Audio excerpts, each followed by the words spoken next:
이스라엘 민족의 역사는 처음부터 끝까지 하나님의 은혜의 역사였습니다. 하나님의 은혜가 그의 택한 백성들을 이 험난한 세상에서 어떻게 인도해 주시는가를 보여주는 역사였다는 말입니다.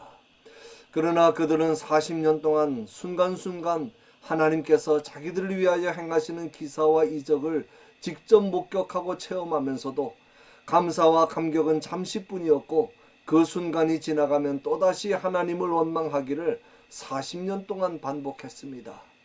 그들이 거친 광야를 지나면서 원망과 불평을 터뜨린 이유는 크게 5가지입니다. 첫째, 배고파 못 살겠으니 떡을 달라.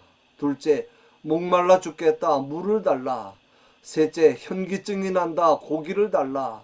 넷째, 군것질이 하고 싶다, 포도와 무화과와 석류를 달라. 다섯째, 길이 너무 험하다, 편한 길로 인도하라. 한마디로 편안히 잘 먹고 잘 살고 싶다는 투정이었습니다. 모든 것이 왜 이렇게 힘드냐, 이러려고 우리를 애굽에서 이끌어냈냐 하는 것입니다.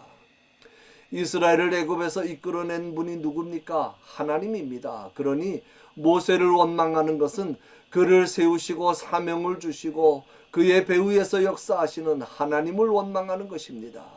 그래서 모세는 그러한 이스라엘 백성들을 향해서 우리가 누구냐? 너희의 원망은 우리를 향하여 함이 아니요 여호와를 향하여 함이로다 라고 책망합니다. 이스라엘 백성들의 원망과 불평은 멀리 보지 못하고 항상 눈앞에 현실만 보는 데서 오는 아주 상습적인 죄였습니다. 결국 그들은 그 죄 때문에 약속의 땅 가나안에 들어가지 못하고 광야에서 다 엎드려져 죽고 말았습니다. 본래 하나님께서 세우신 계획은 이스라엘을 광야에 머물게 하시려는 것이 아니었습니다. 그들에게는 분명한 목적지가 있었습니다. 그리고 하나님께서 광야가 어떤 곳인지 모르고 이끌어내신 것이 아닙니다. 그러므로 가나안에 이르기까지 어떠한 어려움이 있더라도 참고 행군을 계속해야 했습니다. 그런데도 그들은 가나안은 바라보지 않고 눈앞에 있는 광야만을 보았습니다. 육신적이고 현실적인 차원에서만 살았다는 말입니다. 보이는 세계만을 보기 때문에 필요한 것이 당장 눈에 안 보이면 원망하고 불평할 수밖에 없습니다. 이것이 하나님의 뜻과 계획, 즉 하나님의 주권을 거스리는 큰 죄가 된 것입니다. 그래도 하나님은 그들을 끝까지 사랑하셨습니다. 그들에게서 잠시도 눈과 손을 떼지 않으셨습니다. 그 증표가 바로 구름기둥과 불기둥입니다. 구름기둥과 불기둥은 이스라엘이 애굽을 탈출한 때부터 가나안에 들어가기까지 백성들과 항상 함께 있었습니다. 이것은 하나님께서 그의 택한 백성들을 항상 사랑하시고 함께 해주시고 보호해 주시고 인도해 주신다는 상징이었고 또 실제로 그렇게 해주셨습니다. 오늘 우리에게도 구름기둥과 불기둥의 은혜가 절실히 필요합니다. 참 어렵고 힘든 세상살이입니다. 홍해와 같은 장애물과 우리의 믿음을 시험하는 수많은 난관들이 우리들 앞에 계속 펼쳐지고 있습니다. 좌우를 분간할 수 없고 지척을 알 수 없어서 어느 길로 가야 할지 그야말로 길이 없는 광야를 걸어가고 있습니다.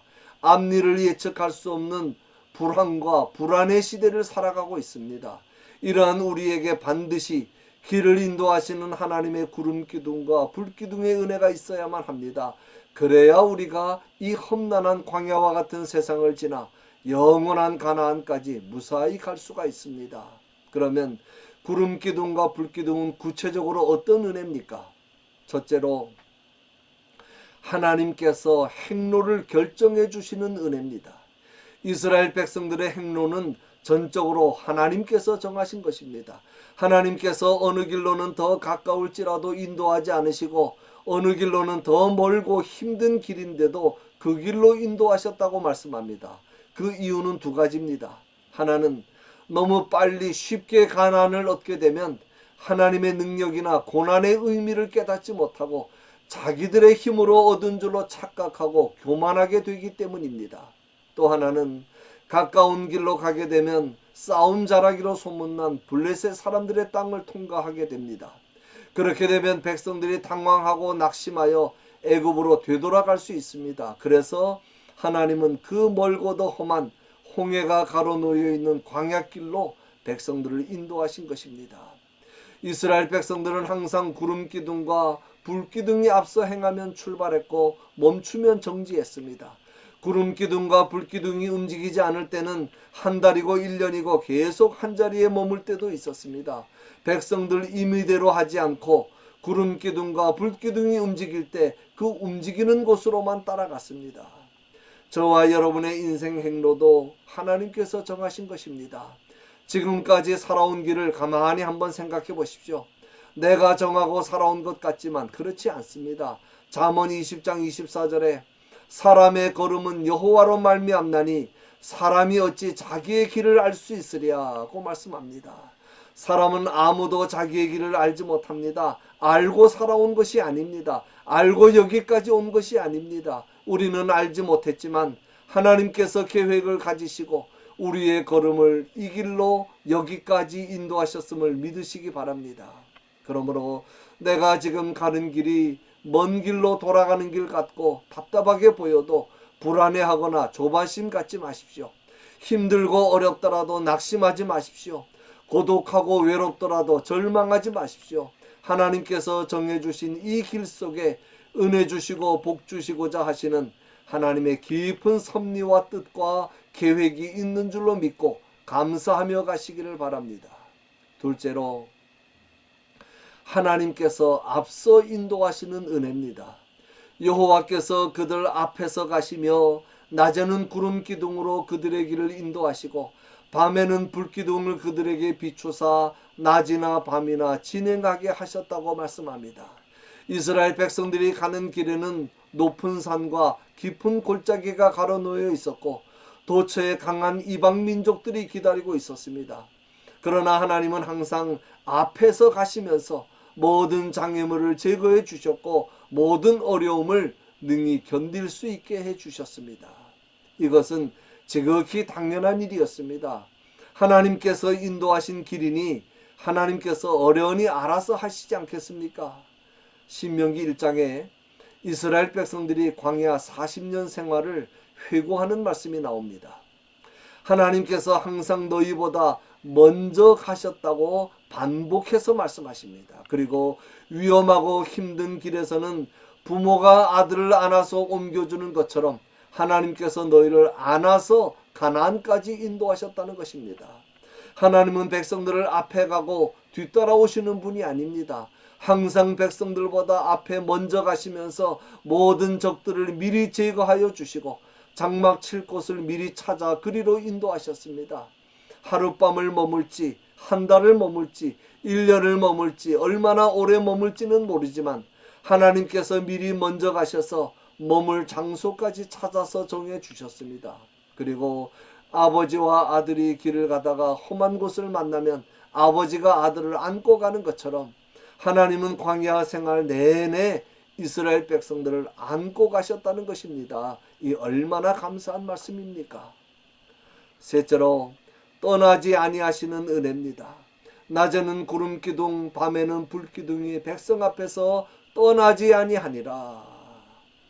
광야는 기후변화가 심한 곳입니다. 낮에는 너무 뜨거워서 타 죽을 지경이고 밤에는 너무 추워서 얼어 죽을 지경입니다. 그래서 낮에는 구름 기둥으로 그늘을 만들어 주시고 밤에는 불 기둥으로 춥지 않게 해주신 것입니다. 이스라엘이 평지를 지날 때나 험한 골짜기를 지날 때나 낮이나 밤이나 하나님은 항상 그들과 함께 계셨습니다. 심지어는 배고프다고 목마르다고 하나님을 원망하고 불평하고 하나님의 종 모세를 돌로 치려 할 때에도 하나님은 은혜와 사랑의 기둥을 제거하지 않으셨습니다. 광야 40년 동안 단 한순간도 하나님은 그들 곁을 떠나지 않으셨습니다. 하나님은 절대로 자기 백성을 버리거나 떠나시지 않습니다. 시편 48편 14절에 하나님은 영원히 우리 하나님이시니 그가 우리를 죽을 때까지 인도하시리로다. 이 얼마나 감사한 말씀이고 또 안전한 보장입니까? 결론입니다. 광야는 결코 평탄한 길이 아닙니다. 광야의 특징은 길이 없다는 것입니다. 극심한 기후변화와 맹수와 도적이 우글거리는 곳입니다. 그러나 쉽고 평탄한 것만이 하나님의 축복이 아닙니다. 하나님의 인도와 보호는 때로는 거칠고 괴롭고 험난한 길입니다. 그러나 망하지 않고 살 수 있도록 인도해 주십니다. 앞으로도 더욱 하나님만 믿고 의지하는 믿음 안에서 반드시 승리하시는 저와 여러분이 되시기를 주님의 이름으로 간절히 축원합니다.